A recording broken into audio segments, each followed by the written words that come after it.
This is the 5-door Suzuki Jimny XL. It's longer and heavier than its 3-door stablemate, but other than that, it has no engine or mechanical advantages over the standard Jimny. So is this juiced up Jimny worth your consideration, and how does it do off-road?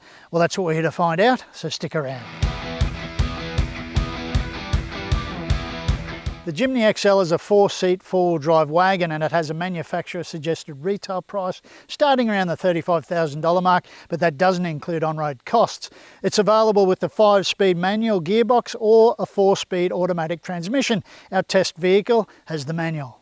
Standard features include this 9-inch touchscreen multimedia system, and that's 2 inches bigger than the one that you'll get in the 3-door Jimny.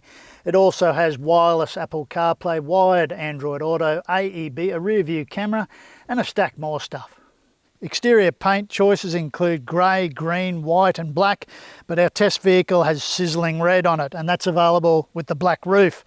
But as always, for even more details on this vehicle and others, make sure you read my full written review at carsguide.com.au.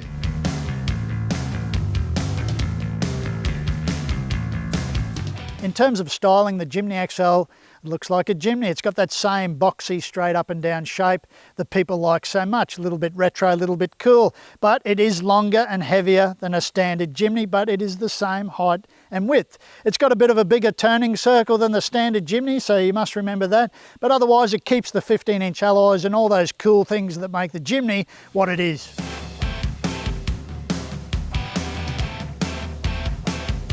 The interior of the Jimny XL is the same as the 3-door Jimny.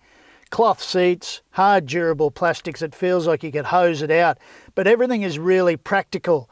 The buttons and dials are big so you can grab hold of them even when you're bouncing around, and it's just a real usable space. One of the more important things to note in the Jimny XL is the fact that it is longer. There is a bit more room inside the cabin. The back seats, it's only a 2-seat space here in the back seat, but there is plenty of room, head, leg and shoulder room. In the boot, also good news, you get a tiny bit more space than you would in the 3-door Jimny. It's not a whole lot, but it gives you a little bit more flexibility in terms of what you can pack back there.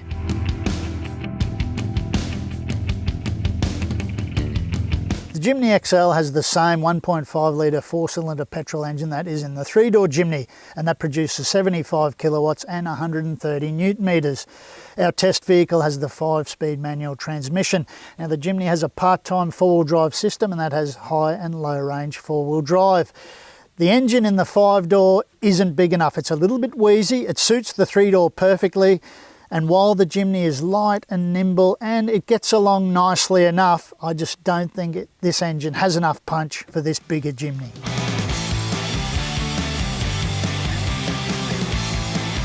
The Jimny XL is more settled and composed than its 3-door stablemate because it is longer and it is heavier. It's still quite nimble because it is still small and it's quite light compared to other 4-wheel drives.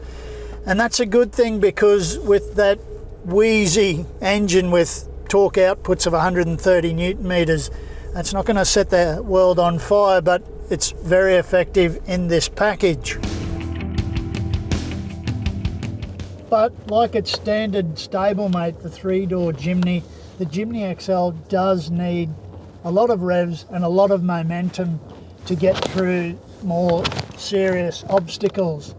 And that's fine because if you drive to the conditions and you know what the vehicle is capable of and you know that it does require a bit of a heavy right boot, then you'll have no issues whatsoever.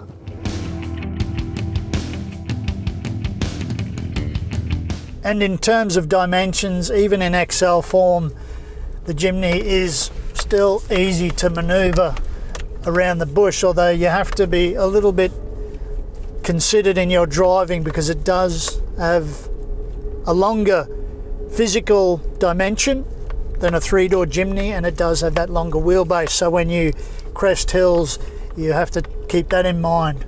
But as for mechanicals and driver assist tech, well, everything pretty much ticks the boxes there. High and low range gearing in the Jimny are pretty decent, and its off-road traction control system is pretty well calibrated. But one of the major reasons the Jimny is so much fun to drive is that it does require the driver's full attention and full commitment.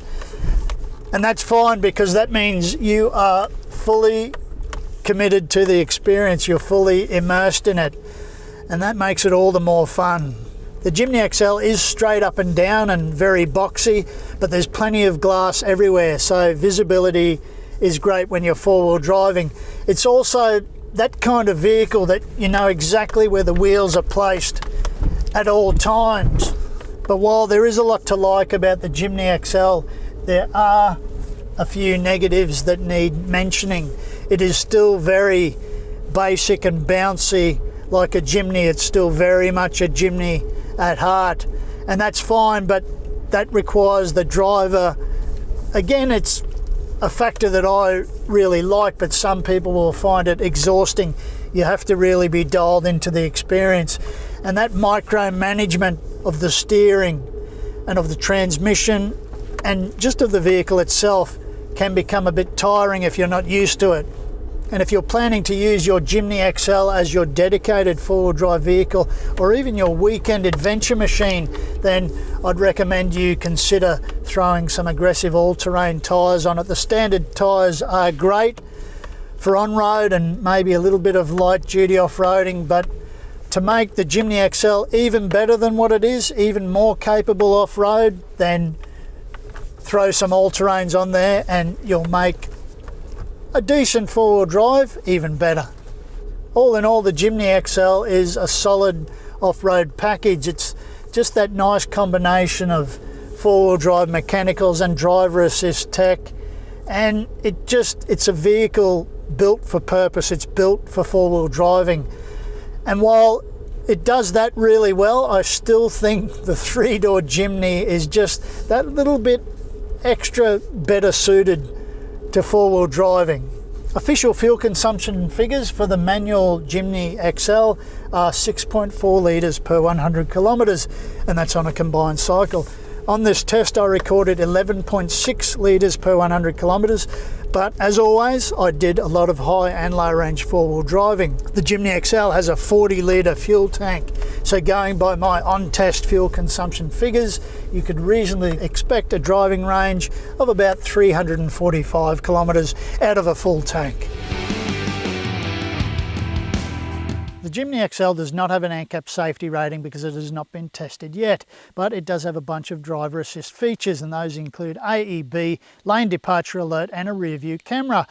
For even more details on this vehicle, make sure you read my full written review at carsguide.com.au. The Jimny XL is covered by Suzuki's 5-year unlimited kilometre warranty. Service intervals are set at every 12 months or 15,000 kilometres, whichever occurs soonest. And cap price servicing is available for 5 years through Suzuki, but make sure you check your dealership for up-to-date costs on that. The Suzuki Jimny XL is still a Jimny at heart, and that's a good and bad thing. It's pretty ordinary on-road, but it is an effective four-wheel drive, even in XL format. It's still light, it's still very manoeuvrable, but it's basic and bouncy, and it requires a lot of driver effort to keep it in line. But that's part of the fun, I reckon. And if you are willing to embrace that fun factor and you are willing to make a few compromises along the way, then you won't be disappointed with the Jimny XL. But what do you reckon? Have your say in the comments section below.